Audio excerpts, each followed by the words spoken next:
সবাই মীর জাফর লীগ হিসাবে জানবে।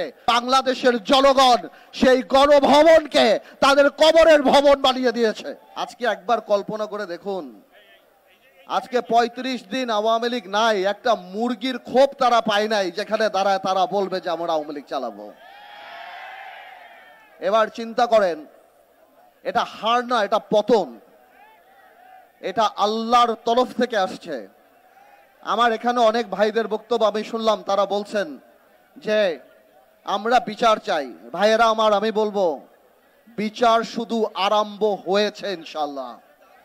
এই বিচার এমন ভাবে হবে যে বাংলাদেশে আওয়ামী লীগকে সবাই মীর জাফর লীগ হিসাবে জানবে আগামী 100 বছরে। আওয়ামী লীগ একটা রাজনৈতিক দলের অস্তিত্ব হারিয়ে ফেলেছে। এই আওয়ামী লীগের 71 সালে যে অবস্থান ছিল, আজকে আওয়ামী লীগ যেই ক্যারেক্টার, যেই চারিত্রিক বৈশিষ্ট্য চলে আসছে, আওয়ামী লীগ কোনো মানুষের দল হতে পারে না।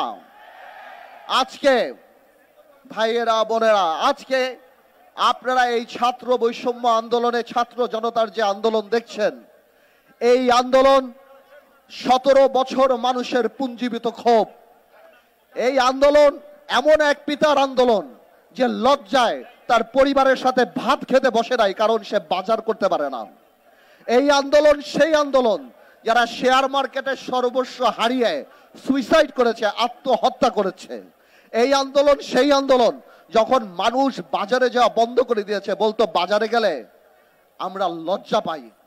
এই আন্দোলন গত 17 বছরে আমরা জেল খেটেছি, আমাদের বিএনপির সতীর্থরা জেল খেটেছে। আজকে খালেদা জিয়ার মতো একটা নেত্রীকে কিভাবে বাড়ি থেকে বের করে এনে অপমান করার জন্য 2 কোটি টাকার জন্য জেল কাটিয়েছে।